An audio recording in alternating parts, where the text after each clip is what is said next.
Assalamu alaikum. Good afternoon. I hope you all will be fine.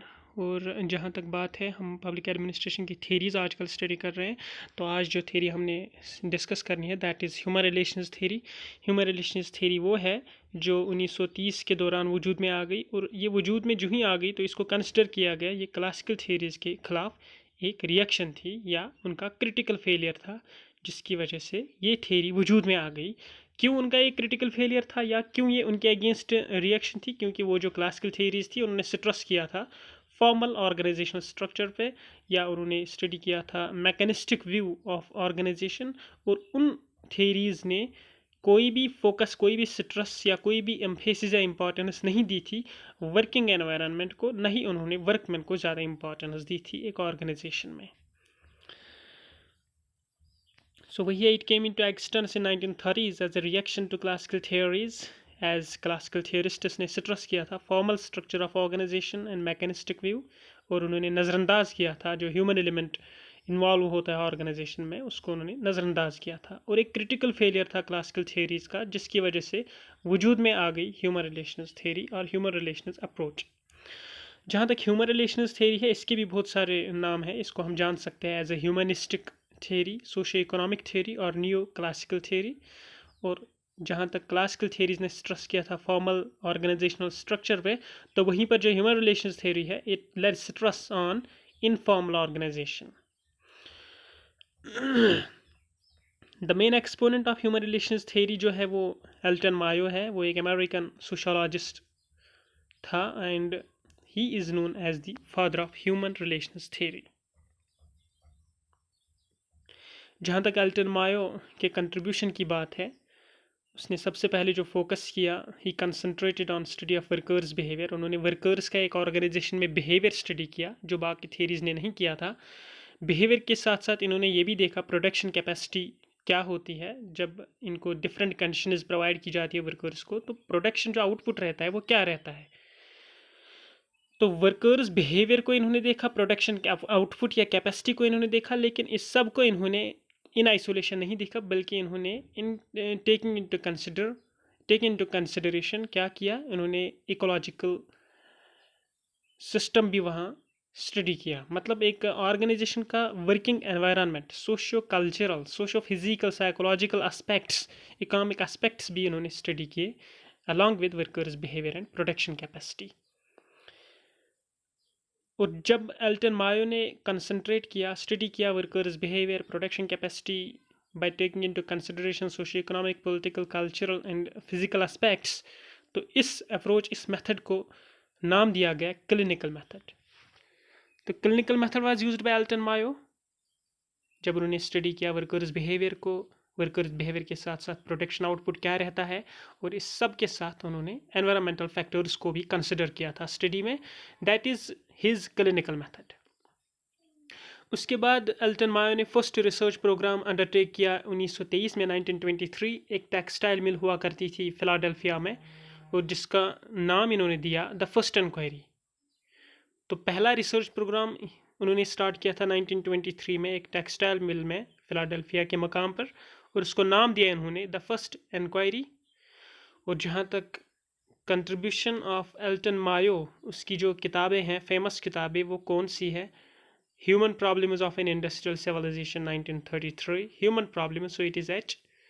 Social Problems of an Industrial Civilization 1945, that is S. The Political Problems of an Industrial Civilization 1947, that is P. And we will remember these three books in the form of HSP, Highest Service Provider: Human Problems of Industrial Civilization, Social Problems and Political Problems. HSP is the acronym to remember Elton Mayo's three books of public administration. उसके बाद ये जो human relations theory है, इसकी जो base है, backbone है, वो स्टार्ट होती है that is known as Hawthorne studies. Hawthorne studies की जो ड्यूरेशन रहती है, जो आमतौर पर एग्जाम में पूछी जाती है, what is the duration of Hawthorne studies, किस एरा के बीच ये स्टडी किया गया, 1924 to 1932। और जहाँ तक Hawthorne studies are concerned, they form the basis of human relations theory. पहले मैंने आपको बता दिया जो ह्यूमन रिलेशंस थ्योरी की बैकबोन है हैथॉन स्टडी वो प्रोवाइड करते हैं।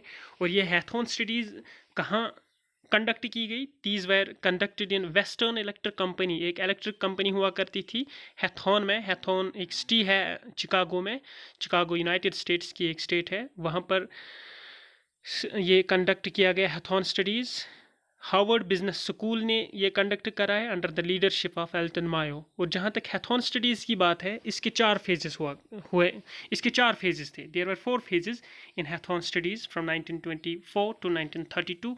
जहाँ तक पहले फेज़ की बात है, that is illumination experiment. Illumination experiment 1924 to 1927। Illumination experiment में लाइटिंग सिस्टम वेरीड रहता है।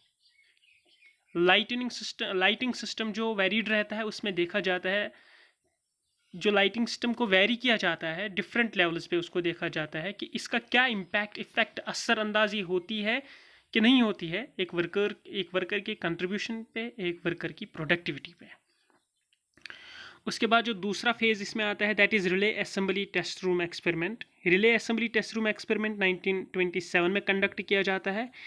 इसमें देखा जाता है वर्किंग कंडीशंस में वर्कर के आउटपुट पे और मोरल पे क्या असर पड़ता है। Working conditions for example relay assembly test room में उसको एक ग्रुप के साथ भी देखा जाता है कि ये एक ग्रुप में रहकर वर्कर्स कैसा कंट्रीब्यूशन देते हैं, कैसा आउटपुट देते हैं, और एक इंडिविजुअल लेवल पे ये कैसा आउटपुट देते हैं, ये भी देखा जाता है relay assembly test room experiment में, जो 1927 में कंडक्ट किया गया।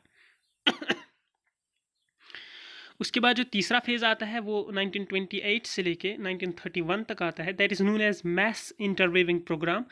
इसमें एम्प्लॉयज़ की फीलिंग्स देखी जाती है by talking to them, face to face जब उनसे इंटरेक्शन की जाती है on the part of management.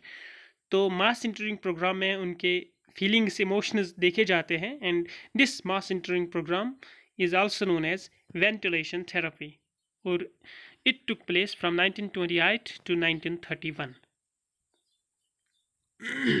उसके बाद हैथॉन स्टडीज़ का जो आखिरी फेज़ है, fourth phase, that is known as bank wiring experiment.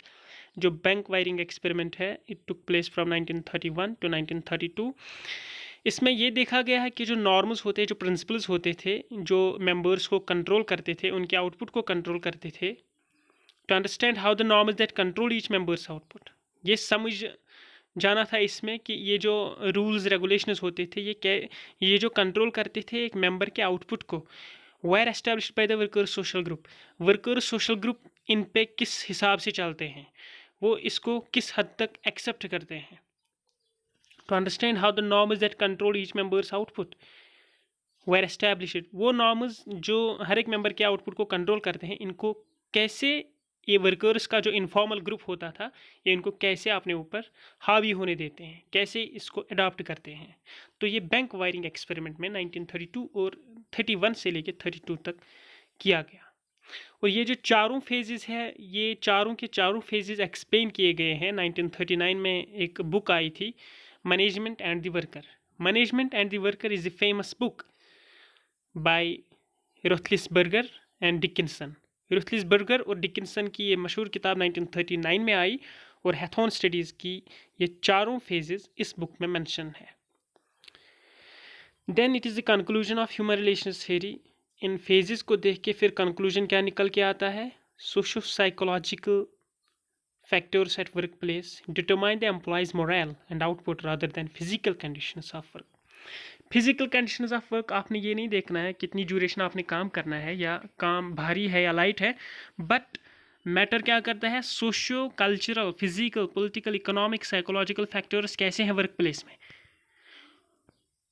Physical environment, ecological system कैसा था एक ऑर्गेनाइजेशन में, वो डिटरमाइन करता था एम्प्लॉयज़ का मोरल और आउटपुट। मतलब एक माहौल का असर होता था एम्प्लॉय के आउटपुट पे, एम्प्लॉय के कंट्रीब्यूशन पे और उसके मोरल पे, ना कि फिजिकल कंडीशंस ऑफ वर्क। ये एक कंक्लूजन इससे निकल के आया। दूसरा जो ऑर्गेनाइजेशन होती है, that is a social system. Organisation एक सोशल सिस्टम हुआ करती थी। वर्कर्स जो है वो आइसोलेशन में नहीं होते हैं, वो अकेले नहीं होते हैं। Workers are not isolated individuals but informal organisation, वो एक इनफॉर्मल ऑर्गेनाइजेशन होती है। और जो वर्कर्स होते हैं उनके अंदर ये टेंडेंसी होती है कि वो छोटे छोटे स्मॉल इनफॉर्मल ग्रुप्स बनाते हैं या सोशल ग्रुप्स बनाते हैं। और जब वर्कर्स अपने फीडबैक के लिए रिएक्ट करते हैं मैनेजमेंट की जानिब, तो वो आइसोलेटेड मेंबर्स के तौर पे वहाँ रिएक्ट नहीं करते हैं, but as the members of the informal work group. तो इनफॉर्मल वर्किंग ग्रुप उनका होता है, and when they are giving their feedback towards the management, they are the members of the informal working group. और जहाँ तक leadership की बात है, सुपरविजन की बात है, कम्युनिकेशन की बात है और पार्टिसिपेशन की बात है, ये चारों के चारों बड़ा अहम किरदार अदा करते हैं जहाँ तक कि वर्कर का बिहेवियर है, वर्कर की सेटिस्फेक्शन है और वर्कर के कंट्रीब्यूशन या प्रोडक्टिविटी और आउटपुट की बात है। तो वर्कर्स जो आउटपुट है, उसकी जो सेटिस्फेक्शन है, उसका जो बिहेवियर है, उस पर बड़ा अहम रोल रहता है। एक लीडर कैसा होना चाहिए, वो सुपरवाइज कैसा करेगा, उसके कम्युनिकेशन सिस्टम कैसा रहेगा और पार्टिसिपेशन लेवल कैसी होनी चाहिए, ये सारे असरअंदाज होते हैं एक वर्कर के कंट्रीब्यूशन पे, आउटपुट पे, बिहेवियर पे और उसकी सेटिस्फेक्शन पे। Then at the end there are elements of human relations theory, and as far as the elements are concerned, 3 elements है इसके human relations theory के। सबसे पहले इसमें इंडिविजुअल्स होते हैं, इंडिविजुअल्स के साथ साथ वो इनफॉर्मल ऑर्गेनाइजेशन, इनफॉर्मल ग्रुप्स बनाते हैं, और जो तीसरा और अहम एलिमेंट इसमें है that is participative management, that is participative management. और जो पार्टिसिपेटिव मैनेजमेंट है उसमें मैनेजमेंट के साथ साथ वहाँ पर वर्कमैन भी डिसीजन मेकिंग प्रोसेस में हिस्सा लेते हैं, that is known as participative management. तो ये तीनों इसके इंपॉर्टेंट एलिमेंट्स हैं, and hopefully our next topic will be decision making theory by Herbert Simon.